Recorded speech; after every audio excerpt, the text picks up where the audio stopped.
জৈব রসায়ন। তো জৈব রসায়নে কিছু কিছু ধারণা মাধ্যমিকে তোমরা অলরেডি জেনেছো।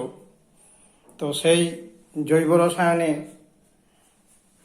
বিষয়টি সম্পর্কে তোমরা বিশেষ করে জানবার সময় জেনেছো যে জৈব যৌগ সম্পর্কেও বিশেষভাবে এই অংশে আলোচিত হয়। তার উৎস, জৈব যৌগগুলোর উৎস, জৈব যৌগগুলোর উৎপত্তি, প্রস্তুতি, তাদের ভৌত রাসায়নিক ধর্ম ইত্যাদি বিষয়গুলো নিয়ে পর্যালোচনা করা হয়। তো স্বাভাবিকভাবে সেই জৈব যৌগ যে উপাদান মৌল নিয়ে তৈরি, তাদের মধ্যে একটি অন্যতম উপাদান মৌল হচ্ছে কার্বন। তার মানে সমস্ত জৈব যৌগে কার্বন বর্তমান থাকে। তাই কার্বন পরমাণু সম্পর্কে আমাদের বিশদ আলোচনা করার দরকার আছে। কারণ জৈব যৌগে প্রত্যেকটা অণুতে তার কেন্দ্রীয় পরমাণু হচ্ছে কার্বন।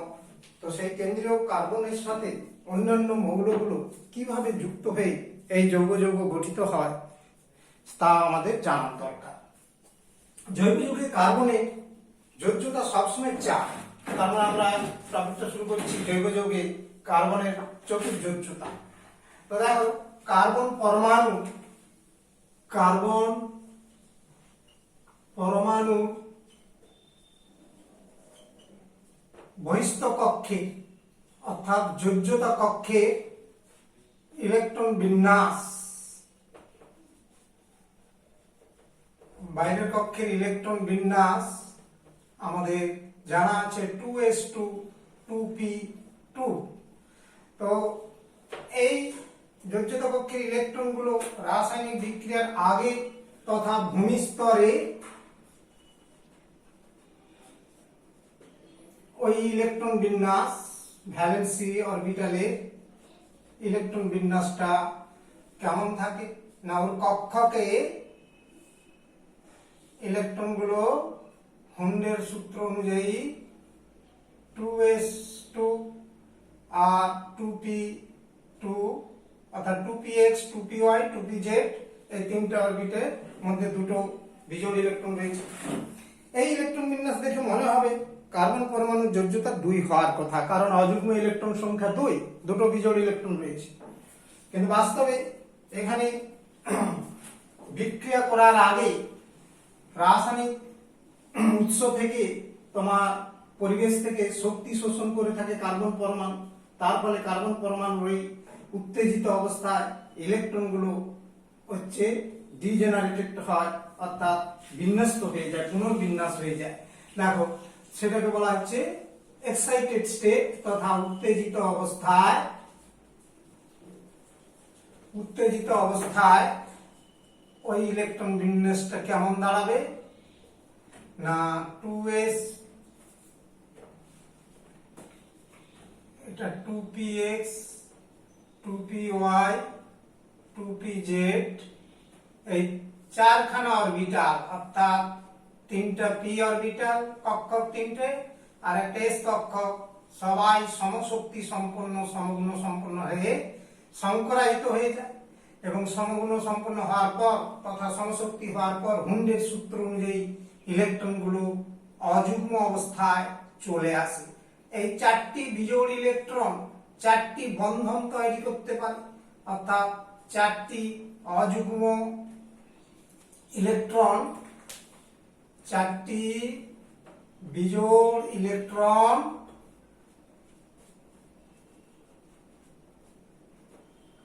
চারটি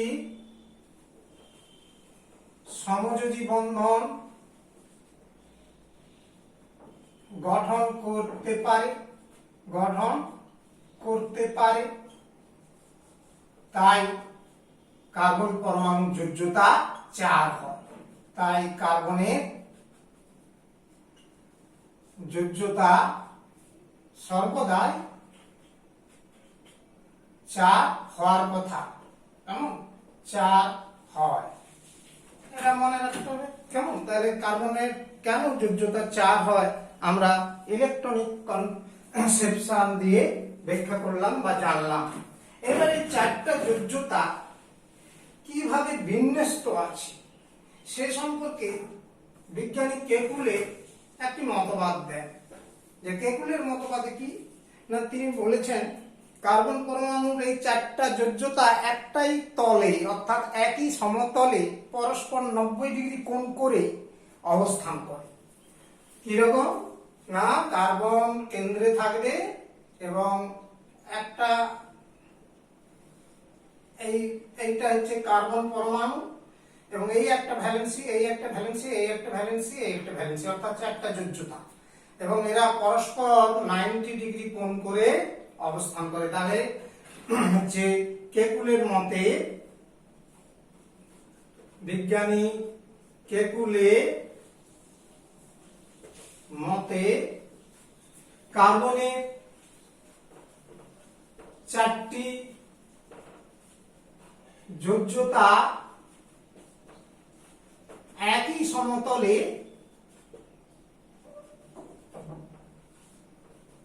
পরস্পর 90 ডিগ্রি কোণ করে অবস্থান করে।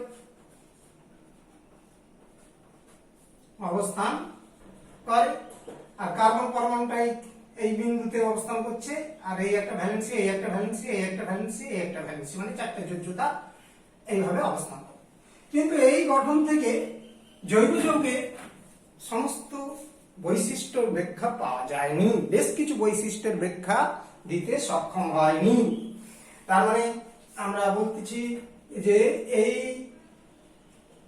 তথ্য দ্বারা জৈব যৌগের বেশ কিছু বৈশিষ্ট্যের ব্যাখ্যা পাওয়া যায় না।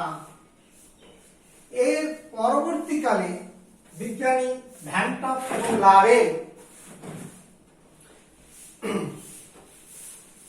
তারা এই মতবাদটাকে পরিশোধন করে তাদের বক্তব্য যে কার্বনের এই চারটা যোজ্যতা চতুস্তলকে অবস্থান করে, অর্থাৎ টেট্রাহেড্রাল গঠনে চারটা ভ্যালেন্সি বিন্যস্ত থাকে, চারটা তলে পরস্পর 109 ডিগ্রি 28 মিনিট কোণ করে অবস্থান করে।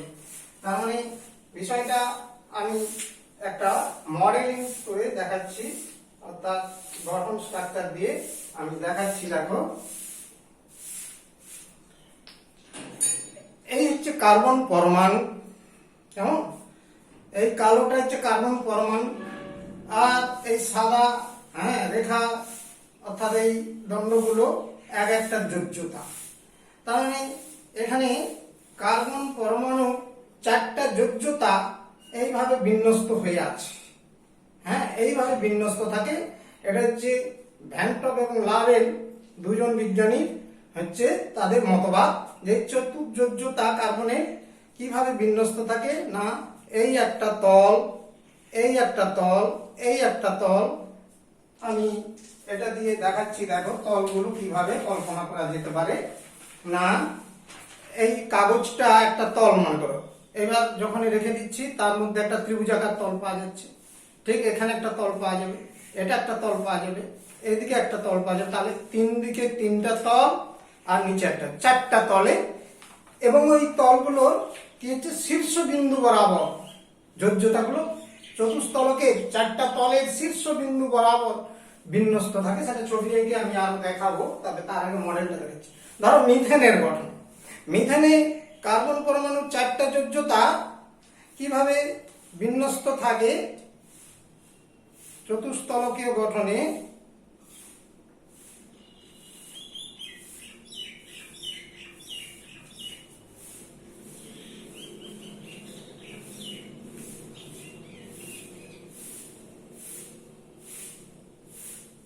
এই সাদা বলগুলোকে হাইড্রোজেন পরমাণু মনে করো এবং এই কালো বলটাকে তোমার কার্বন পরমাণু মনে করো। তার চারটা যোজ্যতায়, কার্বনের চারটা যোজ্যতার সাথে এইভাবে হাইড্রোজেন পরমাণুগুলো ওই বরাবর যুক্ত আছে, অর্থাৎ চতুস্তলকীয় গঠনে অবস্থান করছে একটা সুষম চতুস্তলকের রূপে।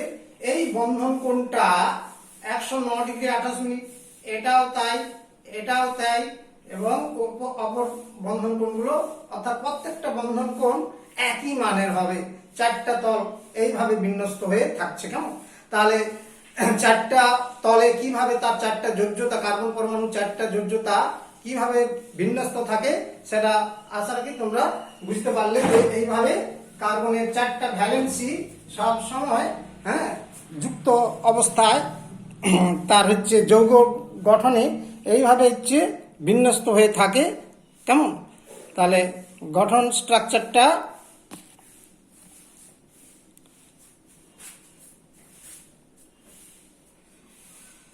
তাহলে আরো একবার দেখিয়ে দিচ্ছি। কার্বনের চারটা যোজ্যতা এইভাবে বিন্যস্ত থাকে, এই একটা, এই একটা, এই একটা, এই একটা, এবং এই একটা তল, এই একটা, আমি যে হাতের তালুগুলো দিয়ে দেখাচ্ছি, এই একটা তল, এই একটা তল, এই একটা তল, চারটা তল। এবং ওই চতুস্তলকের শীর্ষ বিন্দু বরাবর এর যোজ্যতাগুলো, এই যেমন সাদা বলগুলো মনে করো এই শীর্ষ বিন্দুতে রয়েছে, সেই শীর্ষ বিন্দু বরাবর বিন্যস্ত আছে। এবং এদের অ্যাঙ্গেল গুলো মানে কোণ প্রত্যেকটা সমান কোণ হবে, যে যার মান 109°28' কোণ রয়েছে। তাহলে এই হলো কার্বনের চতুস্তলকীয় গঠনের ব্যাখ্যা। তাহলে আমরা বিষয়টা যেটা বললাম বা শিখলাম সেটা আমি চিত্র এঁকে এবং এই করে বুঝিয়ে দিচ্ছি যে ভ্যান টপ, বিজ্ঞানী ভ্যান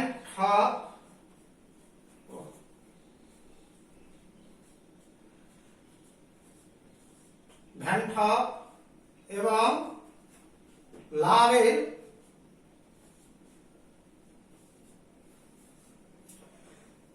এর মতে কার্বন পরমাণু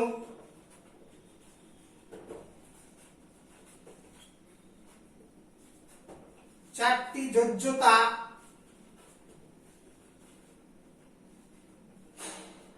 একটি সুষম চতুস্তলকে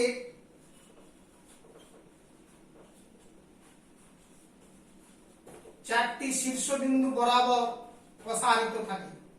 চারটি শীর্ষ বিন্দু বরাবর বিন্যস্ত থাকে এবং যে কোনো দুটি যোজ্যতা যে কোনো দুটি যোজ্যতা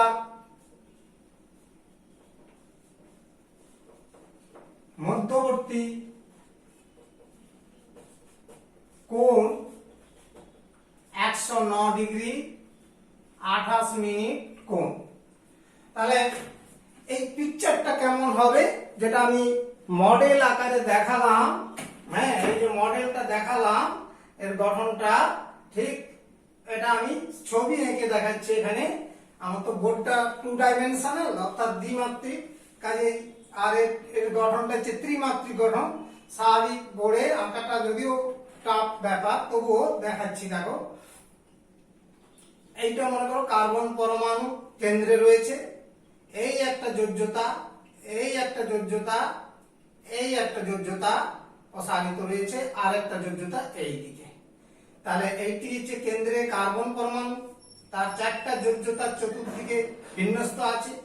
এবার এইটা চতুস্তলকীয় গঠনটা আঁকছি।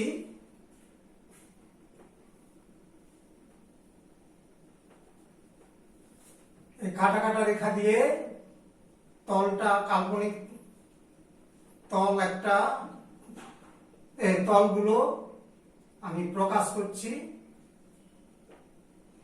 এবার এই অনুভূমিক, এইটি হচ্ছে কার্বনের চতুস্তলকীয় গঠন। কার্বনের যোজ্যতা চারটি যোজ্যতা চতুস্তলকীয় গঠন চিত্র। যেখানে প্রত্যেকটা কোণের মান সমান, অর্থাৎ 109 ডিগ্রি 28 মিনিট কোণ, যা প্রতিকৃতি, এটা প্রতিকৃতি হলো আর এটা হচ্ছে বাস্তব চিত্রটা হলো, অর্থাৎ এইভাবে ভ্যালেন্সি গুলো যুক্ত আছে। দেখলেই বুঝতে পারছো যে এটা এইদিকে বন্ধনটা, এইটা এই বন্ধন, আর এই বন্ধনটা এইদিকে, আর উপরের দিকে ওই বন্ধনটা, আর প্রত্যেকটা কোণের মান সবগুলোই সমান অবস্থায় রয়েছে। তাহলে এই হলো আমার হচ্ছে কার্বনের চতুস্তলকীয় গঠন। এবার বলগুলো লাগিয়ে দিলে হাইড্রোজেন পরমাণু যুক্ত হয়ে গেল, তখন এই যাবে মিথেন অণুর গঠন। অর্থাৎ যেমন মিথেন অণুর গঠন, মিথেনের গঠন স্ট্রাকচার, তখন এই যোজ্যতার সাথে অর্থাৎ ওই স্তর বরাবর কি পরমাণু যুক্ত হবে, হাইড্রোজেন পরমাণু ইলেকট্রনটি সংকরায়িত অভিলেপিত হয়ে আমার একটা একটা সিগমা বন্ধন দ্বারা যুক্ত হয়ে চারটা যোজ্যতা তথা চারটা সমযোজী বন্ধন দ্বারা যুক্ত হয়ে মিথেন অণুর গঠন এইভাবে হয়ে থাকে। তাহলে এই হলো লাভের এবং ভ্যান টবের মতবাদ বা কার্বন পরমাণু সম্পর্কীয় ধারণা। আমরা তার চতুর্যোজ্যতার গঠন সম্পর্কে জানলাম। নেক্সট হচ্ছে কার্বন পরমাণু ক্যাটেনেশন ধর্ম। ক্যাটেনেশন ধর্ম, এটা খুবই মাথায় রাখতে হবে, পরিষ্কার ধারণা রাখতে হবে। কার্বন পরমাণুর আকারটা ছোট এবং তড়িৎ ঋণাত্মকতার মান মাঝামাঝি, অর্থাৎ খুব তড়িৎ ঋণাত্মকও নয়, আবার ইলেকট্রোপজিটিভও নয়।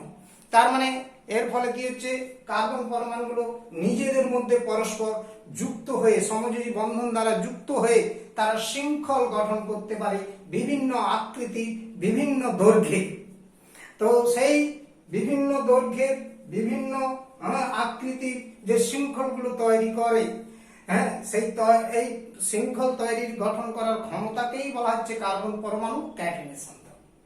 তো সেই শৃঙ্খলে কার্বন পরমাণুগুলো পরস্পর এক বন্ধন দ্বারা যুক্ত হতে পারে, পরস্পর দ্বিবন্ধন দ্বারা যুক্ত হতে পারে, পরস্পর ত্রিবন্ধন দ্বারাও যুক্ত হতে পারে। এই ক্যাটেনেশন ধর্ম থাকার জন্য আমরা কার্বন গঠিত যৌগ তথা জৈব যৌগ অসংখ্য দেখতে পাই, প্রায় 20 লক্ষেরও অধিক জৈব যৌগের সংখ্যা হয়। যে ক্যাটেনেশন ধর্মটা আমি আর এখানে লিখলাম না, তোমরা আগেও পড়েছো, আবার একবার বইটা পড়ে নেবে। যে ক্যাটেনেশন ধর্ম তাহলে কি না, কার্বন পরমাণুগুলো যে বৈশিষ্ট্যের জন্য পরস্পর এক বন্ধন, দ্বিবন্ধন বা ত্রিবন্ধন দ্বারা যুক্ত হয়ে বিভিন্ন দৈর্ঘ্যের বিভিন্ন আকৃতির শৃঙ্খল গঠন করতে পারে, তাকেই বলা যায় কার্বনের ক্যাটেনেশন ধর্ম। এই বৈশিষ্ট্যের জন্য, এই ধর্মের জন্য আমাদের প্রকৃতিতে জৈব যৌগের সংখ্যা অসংখ্য। জৈব যৌগের সংখ্যা 20 লক্ষেরও অধিক, 20 লক্ষের থেকে বেশি হয়, 20 লক্ষের থেকেও বেশি হয়।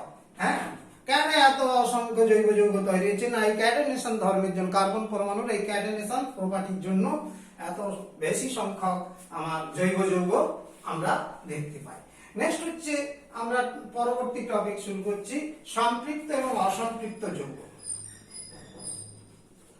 সম্পৃক্ত যৌগ এবং অসম্পৃক্ত যৌগ এই বিষয়টি মাথায় রাখতে হবে। না, এটাও তোমরা আগে ক্লাসে শিখেছো, ক্লাস 10-এ। এখানেও আবার একবার মনে করে দিচ্ছি, যেসব জৈব যৌগে কেবলমাত্র কার্বন কার্বন এক বন্ধন, কার্বন কার্বন এক বন্ধন বর্তমান, অর্থাৎ দ্বিবন্ধন বা ত্রিবন্ধন অনুপস্থিত, তাদের সম্পৃক্ত জৈব যৌগ বলা হয়। শুধু কার্বন কার্বন এক বন্ধন থাকে সেই জৈব যৌগগুলোকে সম্পৃক্ত জৈব যৌগ বলে। আর যেসব জৈব যৌগে কার্বন কার্বন দ্বিবন্ধন, ডাবল বন্ড বা ত্রিবন্ধন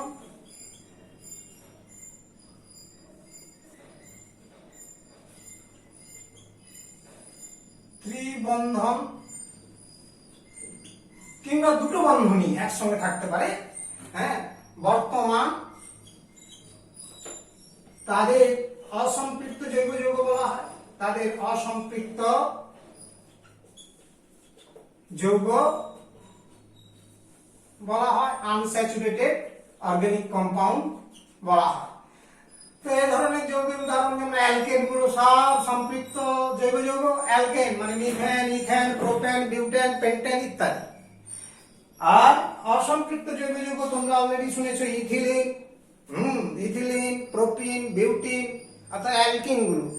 আর অ্যালকাইন গুলো অসম্পৃক্ত যৌগ যেমন অ্যাসিটিলিন, হ্যাঁ, প্রোপাইন, বিউটাইন, পেন্টাইন ইত্যাদি। সেগুলো আইপিসি নামকরণ হলে জানতে পেরে যাবে। নেক্সট হচ্ছে আমরা পরের টপিক শুরু করছি, জৈব যৌগের গঠন সংকেত লেখার নিয়ম। জৈব যৌগের গঠন সংকেত লেখার পদ্ধতি। জৈব যৌগের গঠন সংকেত লেখা পদ্ধতি কেমন? জৈব যৌগের গঠন সংকেত আমরা কিভাবে লিখতে পারি না, জৈব যৌগের গঠন সংকেত লেখার অনেকগুলো নিয়ম রয়েছে, তার মধ্যে 4টাই প্রচলিত নিয়ম রয়েছে। আমরা 1 নম্বর পদ্ধতিটা অলরেডি শিখে ফেলেছি, লুইস ডট গঠন বা ইলেকট্রন ডট গঠন বলা হয়। মাধ্যমিকে আমরা শিখেছি লুইস ডট গঠন বা ইলেকট্রন ডট সিস্টেম। এখান থেকে কিভাবে, যেমন ধরো আমরা প্রতিটা সমযোজী বন্ধনকে এক জোড়া ইলেকট্রন দিয়ে প্রকাশ করি, তার মানে সেই ইলেকট্রন গুলোকে ডট বিন্দু দিয়ে প্রকাশ করা হয়। যেমন ধরো মিথেন অণু, মিথেন অণুর গঠনটা আমরা দেখাচ্ছি যে কার্বনের 4টা যোজ্যতা, অর্থাৎ হাইড্রোজেন পরমাণুর সাথে যুক্ত আছে 4টা যোজ্যতা। তো সেই 4টা যোজ্যতা কিভাবে যুক্ত আছে দেখো না, আমরা কার্বনের একটা ইলেকট্রন, হাইড্রোজেনের একটা ইলেকট্রন, হাইড্রোজেন আর কার্বনের একটা ইলেকট্রন, এই একটা, এই একটা, এই একটা, এই একটা, এই গঠনটাকেই বলছে তোমার ইলেকট্রন, হ্যাঁ, ডট গঠন বা লুইস ডট গঠন। আর একটা দেখাচ্ছি, যেমন ধরো তোমার ইথিলিন, C2H4, ইথিলিনের গঠন C2H4। এখানে দেখো এর গঠনটা কেমন হচ্ছে না, দুটো কার্বনের মধ্যে দ্বিবন্ধন রয়েছে, অ্যালকিন যৌগ।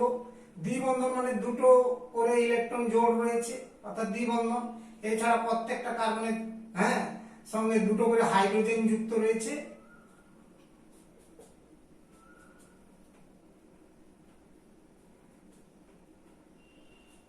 অর্থাৎ এই হচ্ছে ইথিলিনের গঠন সংকেত লেখার নিয়ম, এটা জানলে। এরপর দেখো দ্বিতীয় আমরা ড্যাশ সংকেত, দ্বিতীয় গঠন আমরা জানবো ড্যাশ সংকেত। এগুলো শুধু প্র্যাকটিস করবে আর কিছু মনে রাখবে। ড্যাশ সংকেত আমরা এক্ষুনি যখন মিথেনের ইলেকট্রন ডট গঠন দেখালাম, তেমনি এখানে ড্যাশ মানে এক একটা ইলেকট্রন জোড় তথা সমযোজী বন্ধনকে একটা একটা রেখা চিহ্ন দিয়ে প্রকাশ করা হয়। সাপোজ মিথেনের গঠন দেখো, কার্বনের এখানে 4টা যোজ্যতাকে 4টা ড্যাশ দিয়ে লিখছে, এইটা যেমন মিথেন। ইথিলিনের গঠন একটু আগেই দেখিয়েছিলাম, সেটাও দেখাচ্ছি এখানে। এখানে ড্যাশ সংকেতে কিভাবে লিখছি না, কার্বন কার্বন দুটো ড্যাশ আর দুটো হাইড্রোজেনের সঙ্গে ড্যাশ চিহ্ন, অর্থাৎ এই ড্যাশ গুলোকে এক একটা যোজ্যতা হিসাবে ধরা হয়। 1 2 3 4, 1 2 3 4, প্রত্যেকটা কার্বনের 4 যোজ্যতা রয়েছে আর হাইড্রোজেনের একটা করে যোজ্যতা আছে। তাহলে এই গঠনটির নাম হচ্ছে ড্যাশ গঠন। এবার দেখো সংক্ষিপ্ত গঠন, হ্যাঁ, আরেকটা রয়েছে যেমন পদ্ধতি যে সংক্ষিপ্ত গঠন সংকেত, আর এটাই বেশি প্রচলিত। 3 নম্বর যেটা বলছি, সংক্ষিপ্ত গঠন সংকেত। আর এই সংকেতটাই আমরা বেশি ব্যবহার করব সব সময়ের জন্য। সংক্ষিপ্ত মানে কি, এই যে গঠনগুলোকে সংক্ষিপ্ত আকারে লেখা হয়। যেমন ধরো আমরা মিথেনের গঠন, মিথেনটাকে আমরা সংক্ষিপ্ত কিরকম লিখছি না CH4। ইথেনের গঠন ইথেনের গঠন আমরা কিরকম লিখতে পারি? আমরা তো জানি ইথেন হচ্ছে কি C2H6, এটাকে সংক্ষিপ্ত কিরকম লিখবো না CH3CH3, অর্থাৎ মাঝে কোনো ডট বিন্দু বা ড্যাশ কোনো চিহ্ন থাকবে না। হ্যাঁ, ইথিলিন,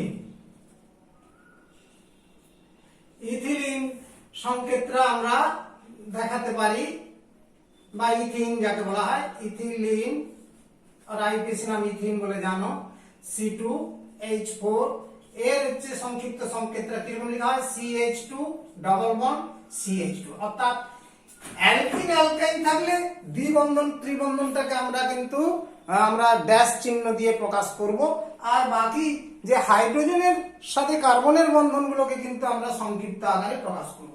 হ্যাঁ, এক্ষেত্রে যেমন অ্যাসিটিলিন বা প্রোপাইন, প্রোপাইন প্রোপ মানে তিনটা কার্বন রয়েছে এমন অ্যালকাইন, এই যে এরকম কার্বন কার্বন কার্বন, অর্থাৎ প্রোপাইন।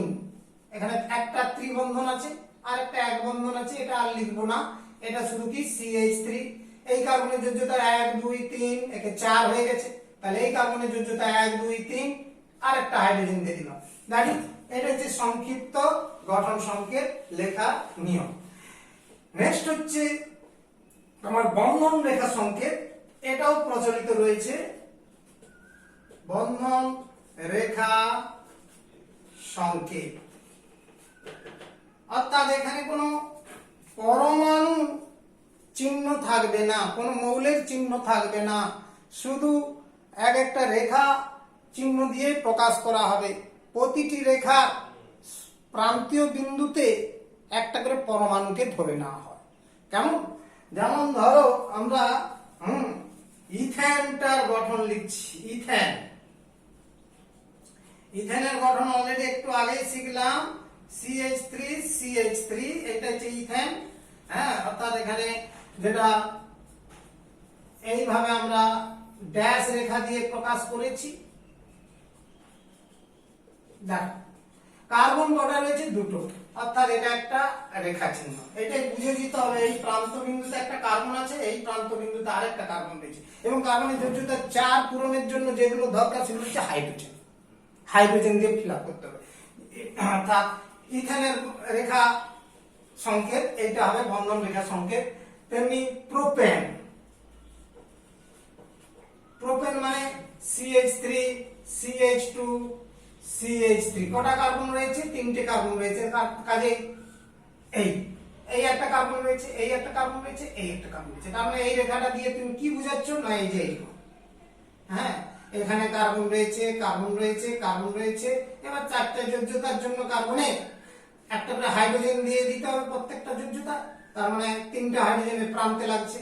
মাঝের কার্বনের দেখো দুদিকে দুটো যোজ্যতা, তার মানে আর দুটো যোজ্যতা হাইড্রোজেন দিয়ে পূরণ করে দিতে হবে। এই কার্বনের একটা যোজ্যতা আছে, তার মানে আরো 3টে হাইড্রোজেন যুক্ত হবে। দ্যাট ইজ মিলিয়ে দেখো CH3 CH2 CH3, এইটাই অর্থাৎ প্রোপেন। আর তাকে সংক্ষেপে রেখা সংকেত, এইটাই তার হচ্ছে বন্ধন রেখা গঠন সংকেত। এই হলো বন্ধন রেখা গঠন সংকেত। আরো একটা দুটো দেখাচ্ছি, যেমন প্রোপিন।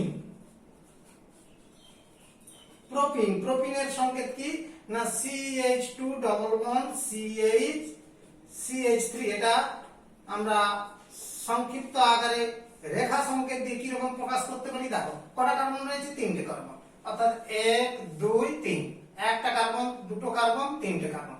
অর্থাৎ জয়েনিং বিন্দুগুলোতে প্রতিটা যে বিন্দুগুলোতে জয়েন রয়েছে সেগুলোতে একটা করে কার্বন আছে, আর ওই কার্বনের যোজ্যতা পূরণের জন্য কি থাকবে? হাইড্রোজেন থাকবে। হ্যাঁ, অর্থাৎ এখানে দেখো এবার কার্বন কার্বন একটা দ্বিবন্ধন আছে, এই জন্য এই রেখাটাকে ডবল বন্ড দিয়ে দিলাম। অর্থাৎ এটা হয়ে গেল প্রোপিন, 1 2 3টা কার্বনের প্রোপিন, আর তার যোজ্যতা পূরণের জন্য হাইড্রোজেন যুক্ত করবে। তাহলে এইরকমই আমরা রেখা সংকেত দিয়ে লিখতে পারি। যেমন ধরো এই যৌগটাকে সাইক্লোবিউটেন, সাইক্লোবিউটেন, হ্যাঁ, এর রেখা সংকেত হবে এইটা হচ্ছে রেখা সংকেত। হ্যাঁ, হচ্ছে বন্ধন রেখা সংকেত, এটা হয়ে গেল সাইক্লোপ্রোপেন। দেখো আবার একটা আমি যৌগ দেখাচ্ছি, CH3 CH CH3, এই দেখো 2 মিথাইল প্রোপেন, আইপিএসি নাম পরে জেনে যাবে তোমরা যখন শিখে যাবে। এটাকে আমি কেমন করে দেখাচ্ছি দেখো, এই অর্থাৎ এখানে একটা কার্বন রয়েছে, 1 2 3 4টা কার্বন, 1 2 3 4। এবং কার্বনের যোগ্যতা পূরণের জন্য হাইড্রোজেন যুক্ত করলেই এর সঙ্গে ওটা ম্যাচিং হয়ে যাবে। তাহলে এইভাবে আমরা রেখা সংকেত দিয়ে, বন্ধন রেখা সংকেত দিয়ে জৈব যৌগগুলোকে সংক্ষেপে লিখতে পারি। অর্থাৎ জৈব যৌগ সংকেত লেখার যে গঠন সংকেত লেখার পদ্ধতিগুলো প্রচলিত রয়েছে, এই 4টা পদ্ধতি রয়েছে। নেক্সট আমরা যে কার্যকরী মূলক সম্পর্কে ধারণা করব, যে আমরা জৈব যৌগের কার্যকরী মূলক কাকে বলতে পারি। না, কার্যকরী মূলক যেসব মূলক বা পরমাণু তথা পরমাণু বা পরমাণু পুঞ্জ জৈব যৌগে, যে কোনো জৈব যৌগের অণুতে উপস্থিত থেকে জৈব যৌগের রাসায়নিক ধর্ম নিয়ন্ত্রণ করে অর্থাৎ নির্ধারণ করে, যেসব ফাংশনাল গ্রুপ কার্যকরী মূলক, মাধ্যমিকেও জেনেছ ফাংশনাল গ্রুপ কাকে বলা হয়। না, যেসব মূলক, মূলক মানে পরমাণু হতে পারে, একটা অ্যাটম থাকতে পারে বা পরমাণু গোষ্ঠী থাকতে পারে, দ্যাট ইজ পরমাণু পুঞ্জ। যেসব পরমাণু বা পরমাণু পুঞ্জ জৈব যৌগে উপস্থিত থেকে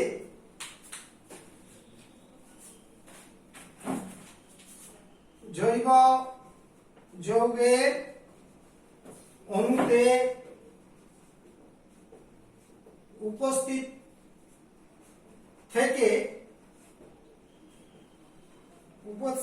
থেকে যৌগটির, জৈব যৌগটির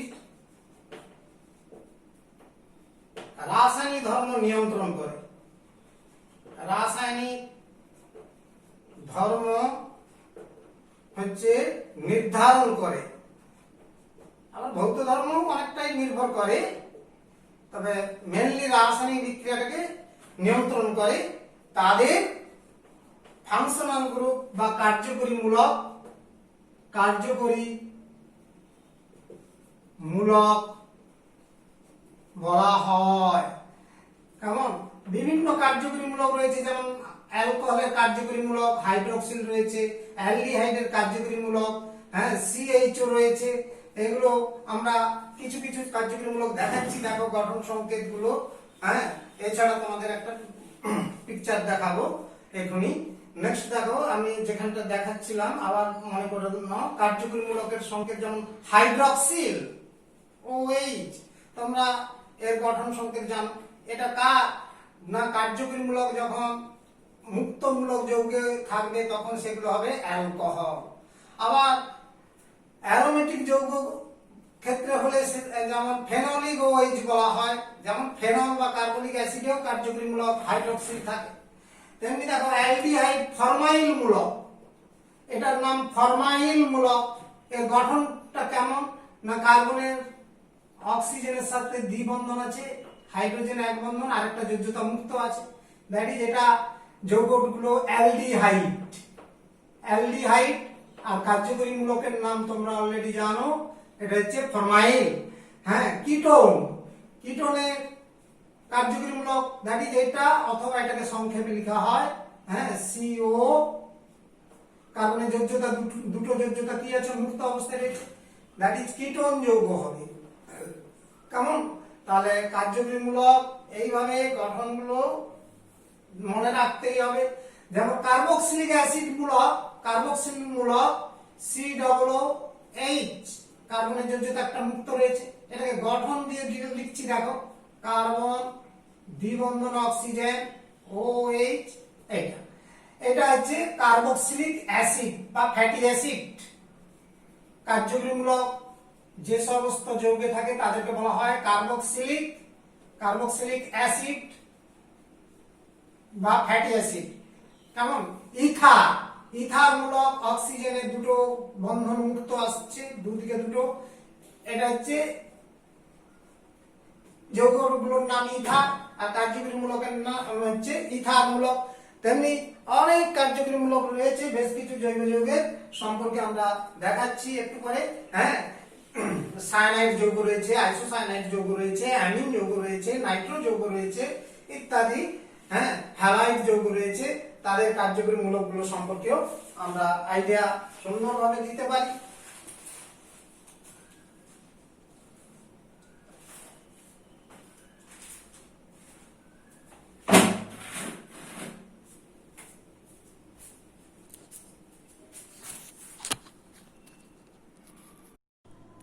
দেখো, আমরা এরপরে সমগণ শ্রেণী, সমগোত্রীয় বা সমগণীয় শ্রেণী বিষয়টি টপিকটা শুরু করছি।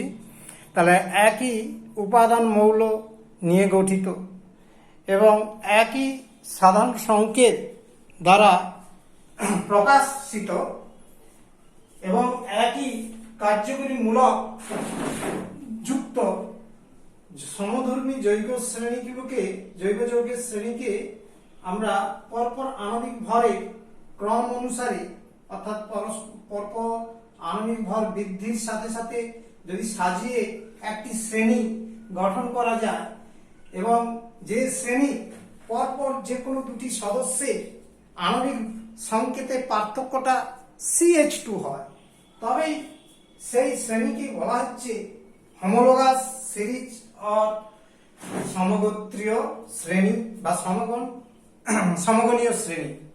আর ওই শ্রেণীর সমস্ত সদস্যকে বলা হয় হোমোলগ, মানে সমগোত্র। তাহলে একই উপাদান মৌল, শর্তগুলো খুবই মনে রাখার বিষয়। উপাদান মৌলগুলো একই হতে হবে, একটাই সাধারণ সংকেত থাকবে এবং কার্যকরী মূলকটাও একই হতে হবে। এইরূপ যৌগগুলোকে যদি পরপর আণবিক ভরের ক্রম অনুসারে সাজানো হয়,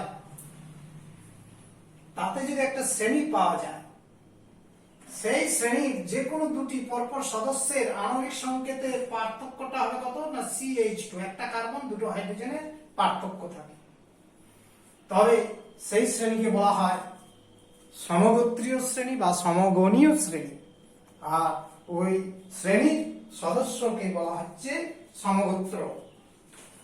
এই সমগোত্র শ্রেণী বা সমগণীয় শ্রেণী আমরা কয়েকটা উদাহরণ দিচ্ছি, যে কয়েকটি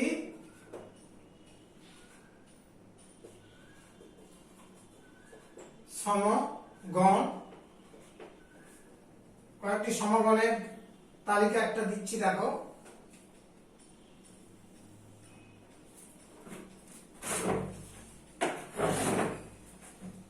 সমগোত্র শ্রেণীর নাম বা সমগণীয় শ্রেণী নাম, সাধারণ সংকেত, ওই যে একই সংকেত বলা আছে, সাধারণ সংকেত দিলাম, আর হোমোলগ মানে সমগণ দিলে পরিষ্কার ধারণা হয়ে যাবে। প্রথমেই দেখো, আমরা যদি অ্যালকেন শ্রেণীটা নিই,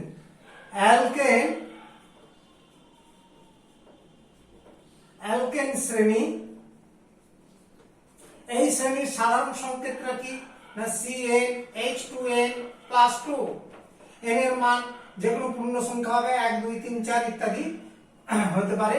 যেমন উদাহরণ দেখো, n এর মান 1 বসালে মিথেন, এরপর দেখো পরের যৌগটা পাওয়া যাচ্ছে ইথেন, CH3 মানে C2H6, মানে কি করে পাবো, একটা কার্বন দুটো হাইড্রোজেন, অর্থাৎ CH2 যোগ করে দাও, পরেরটা পাওয়া যাবে।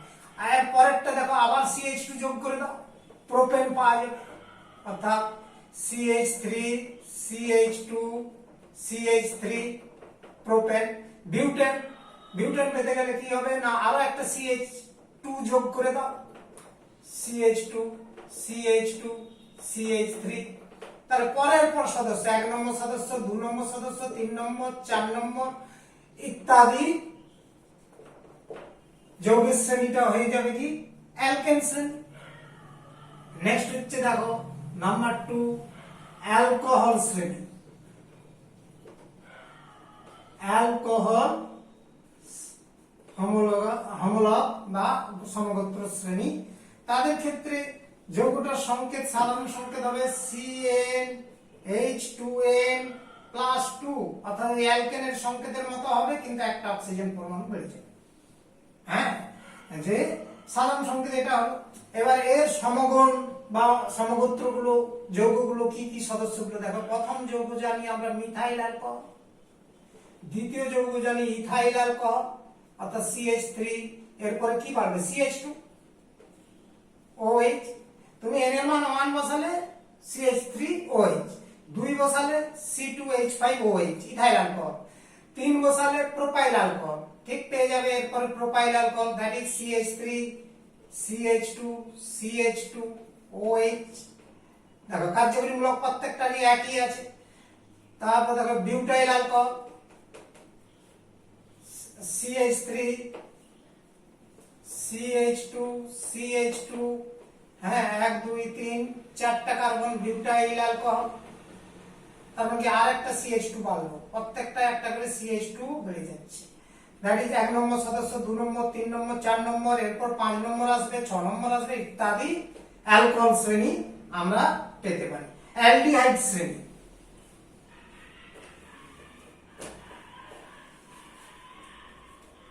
তিন নম্বর ধরো অ্যালডিহাইড শ্রেণী, কিটোন শ্রেণী, অনেক কিছু আছে, অনেক যৌগ শ্রেণী পাওয়া যাবে।